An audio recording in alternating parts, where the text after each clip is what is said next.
கிறிஸ்துவுக்குள் அன்பானவர்களே, இன்றைய தியானத்திற்கு நாம் எடுத்துக்கொண்ட வேத பகுதி மீகா 7:9.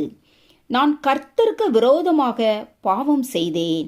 அவர் எனக்காக வழக்காடி என் நியாயத்தை விசாரிக்க மட்டும் அவருடைய கோபத்தை சுமப்பேன். அவர் என்னை வெளிச்சத்திலே கொண்டு வருவார்.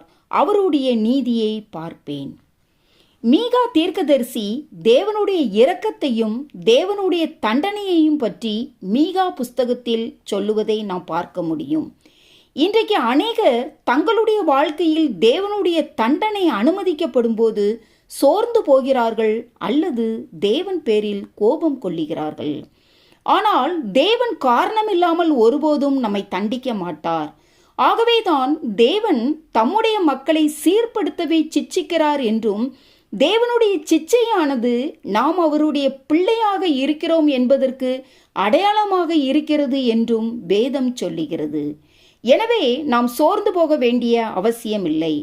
ஒருவேளை இவ்விதமான சூழ்நிலைகளில் நாம் முரட்டாட்டமும் கலக குணமுள்ளவர்களாய் தேவனுக்கு எதிர்த்து நிற்போமானால் அது நம்முடைய அமைதியை குலைத்து நம்முடைய பாவத்தை பெருக பண்ணி நம்முடைய இருதயத்தை கடினப்படுத்தும்.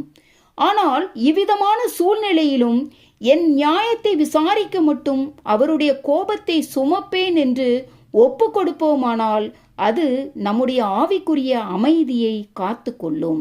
அதே சமயம் நாம் அவ்விதம் கடந்து போகிறதை மற்றவர்கள் பார்க்கும்போது தேவனுடைய நாமமும் மகிமைப்படும்.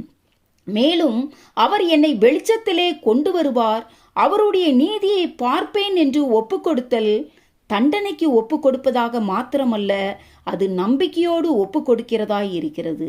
எனக்கு அன்பானவர்களே, நம்முடைய காரியம் எவ்வளவு இருண்டதாக இருந்தாலும் நம்மை ரட்சித்த தேவன் அதை வெளிச்சமாக்குவார் என்றும், நாம் தேவனுடைய நீதியை பார்ப்போம் என்பதிலும் சந்தேகம் கொள்ளாமல் நாம் தேவனுக்கு காத்திருக்கும் போது தேவன் தாமே நம்மை ஒருபோதும் வெட்கமடைய செய்ய மாட்டார்.